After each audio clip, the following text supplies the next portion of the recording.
Hello everyone, my name is Stan Roderick and this is a presentation about situational awareness, self-protection and all the factors involved in that.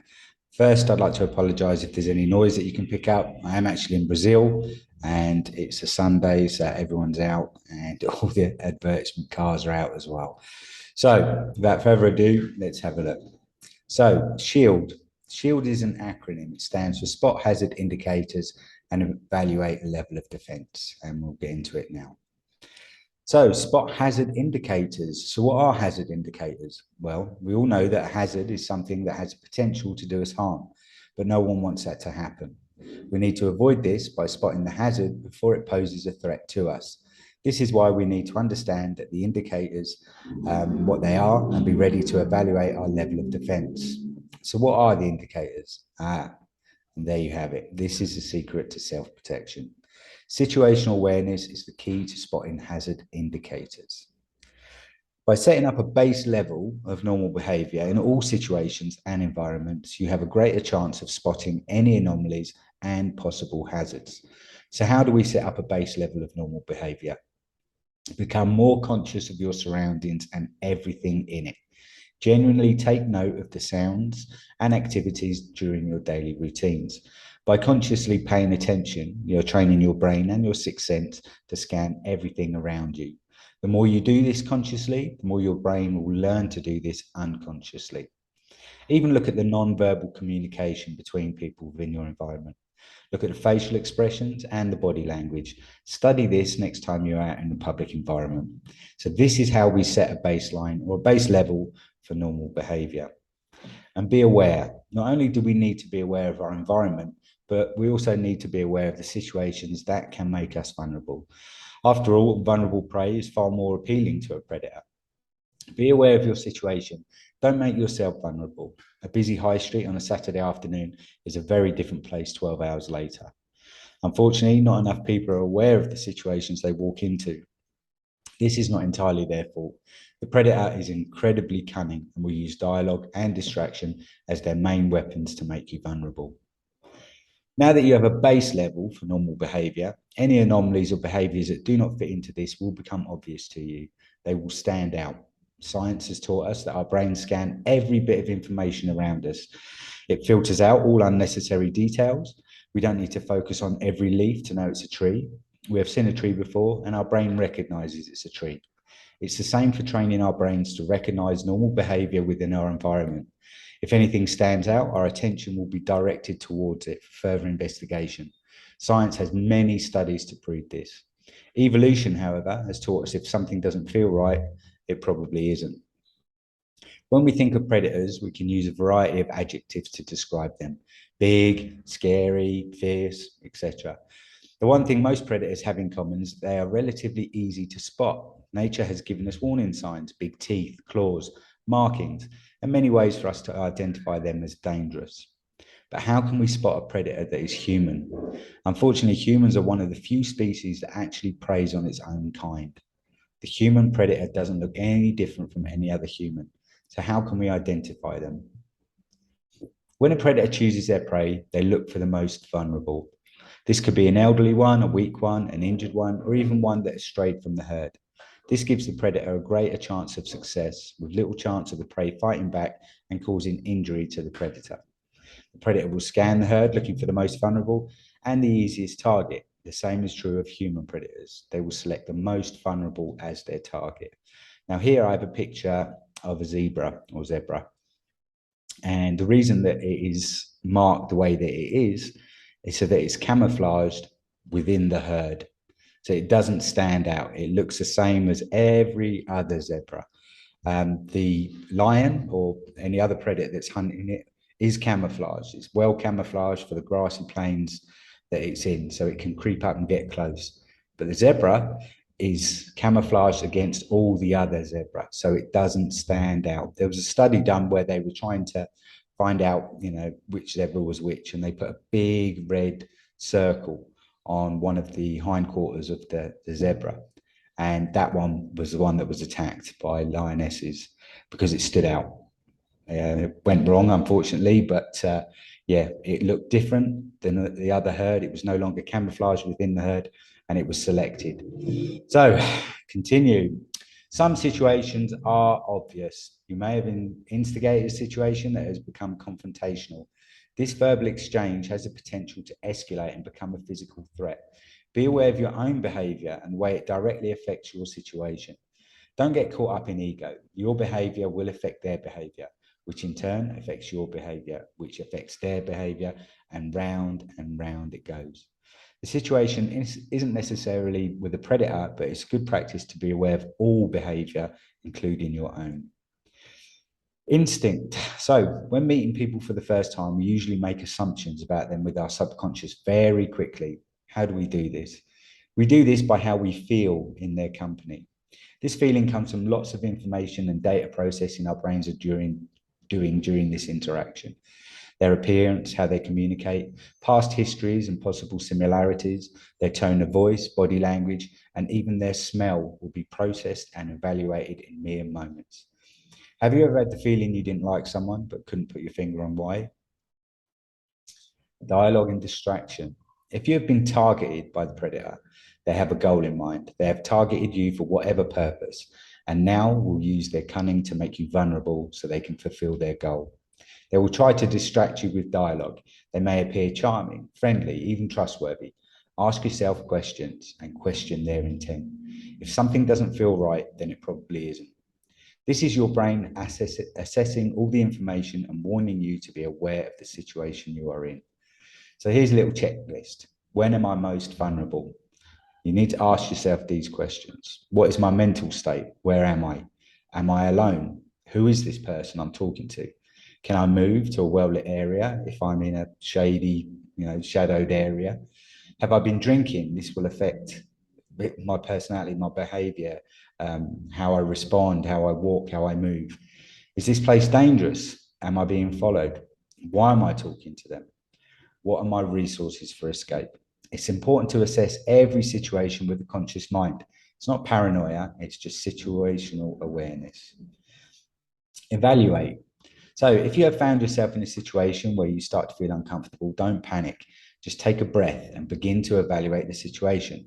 By breathing and focusing on the breath, we can engage our conscious mind, which has been briefly hijacked by fear or panic.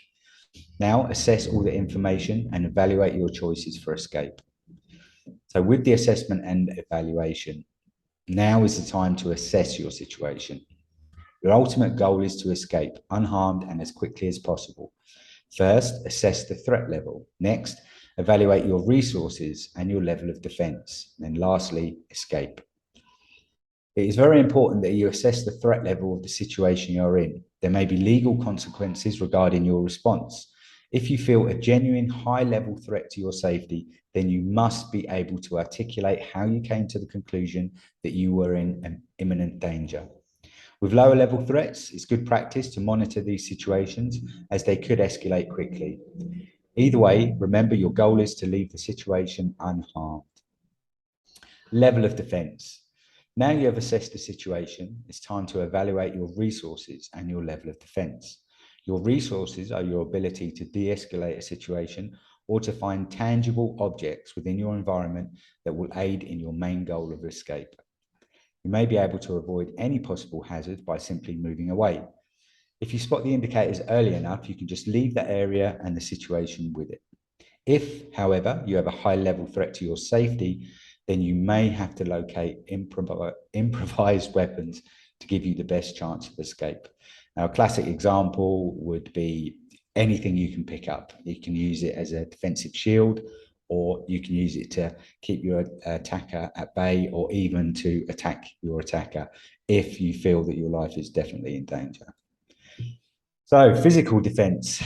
I've never known a self-defense system that ensures the person being threatened will be unharmed or even be able to dominate their aggressor.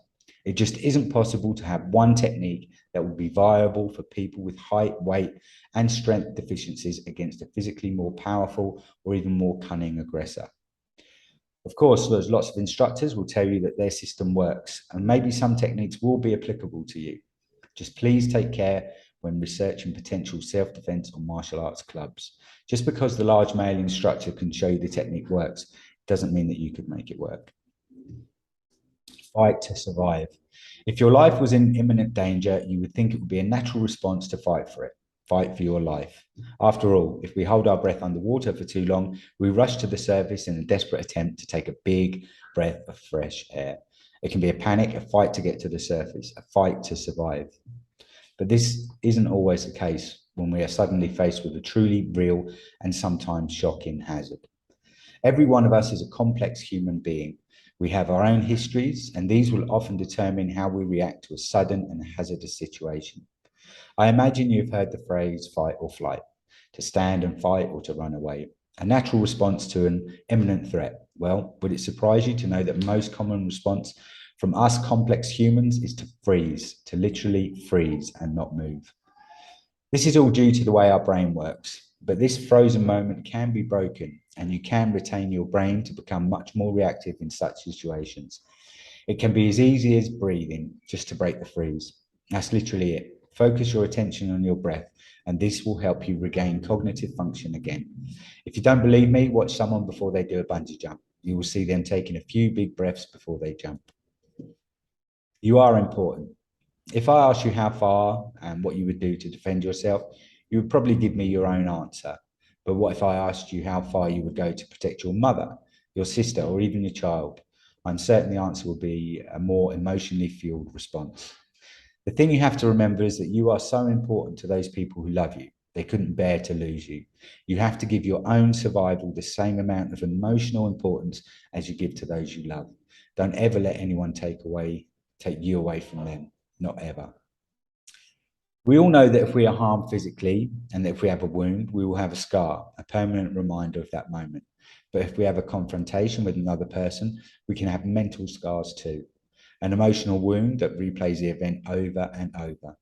Studies have shown that those who suffered physical abuse but fought back were better prepared to heal these emotional wounds. They did everything they could to fight back, so we're not haunted by thoughts of, I should have done this, or why didn't I do that? My point is, fight back, always. The beauty of techniques I've laid out in the previous text is that anyone can and really should apply them to their daily routines.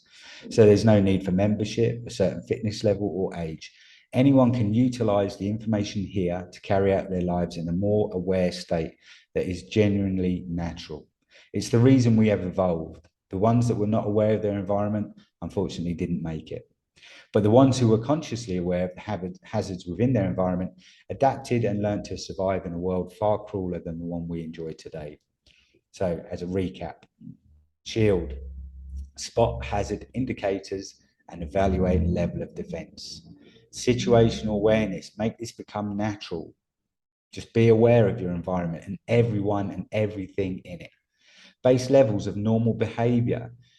Set a standard, set a base level of normal behavior where you can see how normal people interact with each other.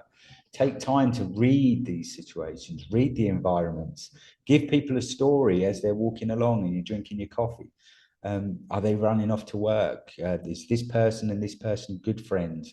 Are they relatives? Are they strangers? You can make your own assumptions from this, but from it you will learn a base level of normal behavior. Any anomalies that happen within this environment, you will be alerted to, and you can investigate further. The predators and their tactics. Call them predators because they prey. You know, these people, we call them predators, and that's what I'm referring to them here. So we understand the predator's process.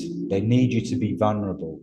They will use all sorts of tricks that they have to make you vulnerable, move you to another area, let your guard down, but appear charming, all this sort of stuff. Don't be super paranoid about these people, but just be aware that if you've got a feeling, trust that feeling and move away from them as soon as possible.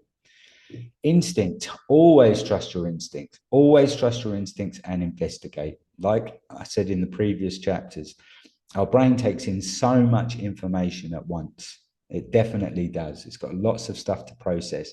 If we've been looking at the base levels of normal behavior, any anomaly within that environment or within the person you're talking to, you'll be alerted to, and you have to investigate further. Why? Ask questions, keep your distance, just be aware, trust your instincts always. The checklist, remember the checklist. Are you vulnerable?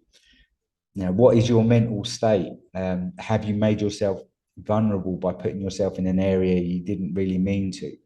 All these sort of things, just run through that checklist, rewatch it and have a look.